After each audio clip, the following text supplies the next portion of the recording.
시민 직업이 봉입니까? 이런 볼멘 소리가 나오고 있습니다.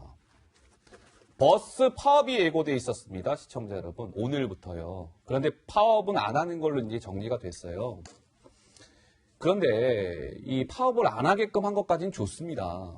근데 정부나 지자체가 꺼내든 이 파업을 막은 카드라는 것이 논란이 좀 되고 있습니다. 김민지 기자, 우선 경기도 같은 경우에요. 경기도 시민들은 많이 좀 화가 났겠는데요. 버스 요금이 인상된다는 소식이 이제 전해진 건데요. 경기도의 경우에는 버스 요금이 200원 오릅니다. 그러니까 1,250원이 요금이었는데 200원 올라서 1,450원으로 되고요. 광역버스의 경우에는 400원이 올라서 400원. 2,400원에서 2,800원으로 오르는데 이걸 좀 계산을 해보면 한 달에 한 20일 정도 출퇴근을 한다고 하면 1년에 19만 2천 원을 더 내게 되는 교통비를. 셈입니다. 네. 예. 어제 오후 그래서 이해찬 대표와 만남을 가졌거든요. 이재명 경기도지사가 그 이후에 이 요금 인상에 대해서 사과하는 발언을 했는데요. 그 모습도 한번 같이 보시죠.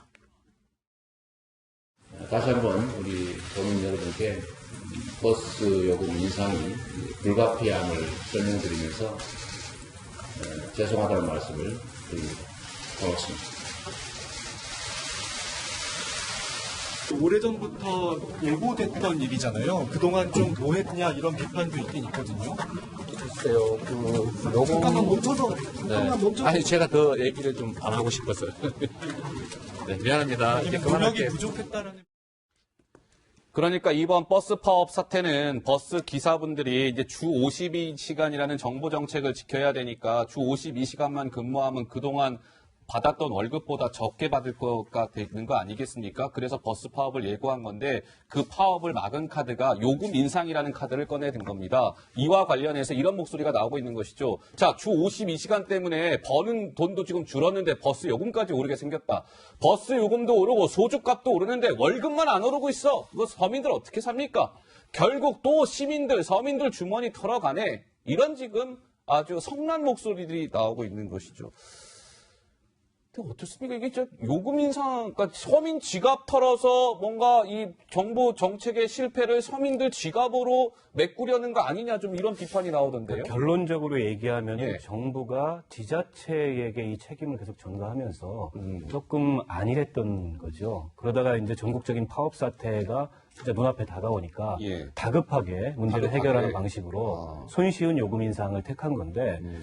근데 우리나라 버스 산업의 요금 의존도가 70%가 넘어요. 예. 선진국들은 요금 의존도가 한 40%밖에 안 됩니다. 그만큼 이제 재정 지원이 더 필요한 산업 분야인 거는 분명합니다. 네. 근데 정부가 이걸 계속 이제 이 사업자들에게 혹은 소비자들에게 이렇게 미뤄오던 이 구조적인 문제가 또 한 번 드러난 건데 준공영제가 잠정적 대안이긴 한데 예. 준공영제가 반쪽짜리 공영제다 보니까 그에 대한 비판도 또 굉장히 많아요. 아하. 이 영구적으로 흑자가 나는 버스 회사를 대물림하게 되는 거 아니냐. 이재명 지사가 대표적으로 그걸 선명하게 반대해 왔는데 이번에 입장을 이렇게 바꾸니까 예, 주변에서 이제 여러 가지 지적을 받는 거고. 근데 어쨌든 저렇게 결정을 했기 때문에 요금 인상이 불가피한데 소비자들이 불만을 갖는 건 당연하고요. 예. 좀 근본적인 차원에서 버스 산업의 이런 취약한 재정 구조를 혁신하고 개혁할 수 있는 대안을 정부, 지자체, 예. 또 이제 사업자들 함께 머리를 맞대고 만들어야 됩니다. 근데 논란은 또 이런 것 같아요.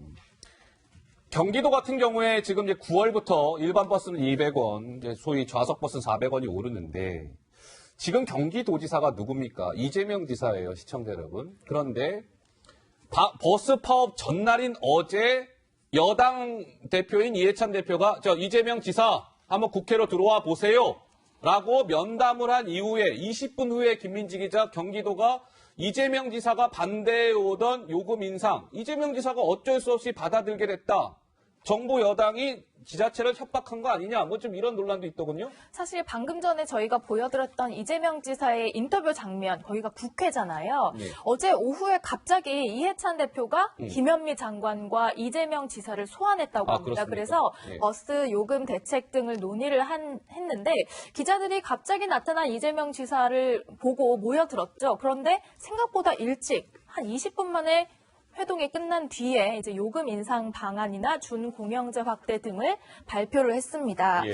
그런데 아까 박 의원님이 말씀하신 대로 이 내용들은 이 지사가 그동안 반대해오던 반대요. 이야기이기 예. 때문에 입장을 바꾼 것 아니냐 이런 질문에 이재명 지사는 이렇게 대답했습니다. 한번 들어보시죠.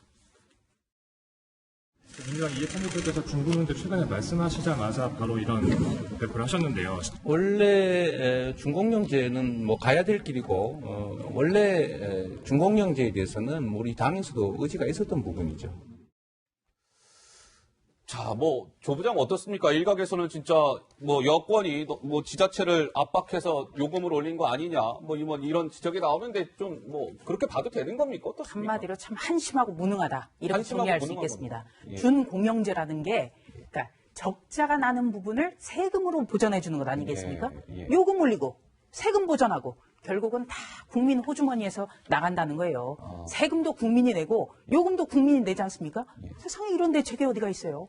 작년 3월에 주 52시간 근무제를 전면으로 도입하겠다. 예. 이랬을 때 버스는 이거 예외해줘야 되는 거 아니냐. 이런 지적이 그때 얼마나 많았습니까? 예. 국토부에서도 관료들도 반대를 했어요. 이건 지나치게 급진적이고 이상적이다. 예. 그랬을 때 정부 계속 손 놓고 있었어요. 네. 그리고 파업하겠다고 1년 더 넘게 아무 대책도 없다가 파업하겠다고 하니까 어제서야 경기도지사 불러서 20분 만에 요금 올리고 예. 주는 공영제 전면 도입하겠다고 하고 이게 무슨 국민들의 돈을 쌈짓도 아는 것처럼 하지 않는 한 예. 이런 모습을 보여줄 수가 없는 거예요. 네. 자기 돈이라면 이렇게 하겠습니까? 예. 자, 지금 시내버스 요금이 200원씩만 올리면요. 예. 4인 가족 기준 연간 48만 원이 들어나요. 연간 48만 원. 네. 예. 서울시의 경우 이 적자 보전분 작년 한 해 동안은 5,402억 원이 국민혈세에서 버스 회사로 지급이 됐어요. 예. 네. 서울시만 작년에 5,400억 원이면요. 예. 모든 지자체 합치면 지금 최소 1조 3,400억 정도가 지금 급히 필요하다. 예. 이런 지금 교통연구원의 계산까지 나왔거든요. 이게 다 국민 돈이에요. 모든 걸 다 세금으로 보전할 것 같으면 누가 지금 이게 대책이라고 할 수 있겠습니까? 무능한 거죠. 예. 자, 당장 정치권에서는 뭐 이런 정부의 뭐랄까요, 대책, 이런 것과 관련해서 세금 땜질이란 표현까지 등장을 했더군요. 그 목소리 잠깐 듣고 오시겠습니다. 겨우 세금으로 버스 파업을 막았습니다. 또 지키지 못할 약속으로 업계 불만 잠재우고 방치하더니 허겁지겁 요금 인상, 세금 땜질로 막은 결과입니다. 주 52시간 근로시간 단축으로 인한 폐해로 버스값이 200원 내지 400원이나 오르는데 서민들은 도무지 누구에게 하소연해야 합니까? 문재인 대통령은 잘못을 인정하고 경제정책과 철학을 바꾸어야 합니다. 네, 거친 비판의 목소리가 나왔습니다. 뭐, 지금 나경원 원내대표, 손학규 대표, 홍성문 민주평화당 대변인, 뭐, 사고는 정부가 치고 책임은 국민에 떠넘기는 거 아닙니까? 너무 무책임한 정부 아닙니까? 등등의 반응이 나오고 있는데요. 박 의원님, 너무 정부가 그동안 이 버스 파업 문제와 관련해서 너무 안일하게 생각하고 있다가 너무 이제 화들짝 놀라서 그 해법이라고 내놓은 게 결국엔 너무 국민들한테 부담을 가중시키는 방법으로 간 건 아닐까요? 어떻습니까? 그런 점이 있습니다. 예. 그 노동시간 단축 특례업종 지정에서 해제한 것은 불가피한 일이에요. 예. 왜냐하면 버스 산업에 종사하는 노동자들의 건강권이나 노동권도 중요하기 때문에 그렇게 되면 어쨌든 비용 부담이 늘어나는데 예. 그 비용 부담을 어떻게 해결할 것인가에 대해서 진즉부터 정부가 이 대화를 하고 각 이해관계자들과 대안을 준비했어야 되는데 예. 너무 닥쳐가지고 가장 손쉬운 방식으로 아하. 이거를 메꾸는 이 대안을 선택하니까 국민들한테서 불만의 목소리가 나오는 것 같고요. 예. 지금 준공영제 같은 경우에 사실은 이게 이제 서울시에서부터 시작해서 이제 경기도 이렇게 확산이 돼가고 있는데 예. 이게 운송 수익을 정부가 관리하면서 적자가 나는 걸 보존해주는 방식인데 예. 운송 수익만 관리할 뿐이지 경영을 정말 투명하고 공공적으로 하는지 효율성 있게 하는지 이거는 관리가 안 되거든요. 예. 그래서 그런 점을 좀 감안을 해서 준공영제도 좀 보완될 점이 있고 예. 어쨌든 전체적으로 버스 산업 전반에 대한 우리 정책 대안들을 좀 점검을 해봐야 될 시점이 아닌가 싶습니다. 네, 조 부장. 예. 지금 삼겹살 1인분에 소주 한 병 음식점에서 주문해서 먹으면 2만 원이 넘습니다. 네.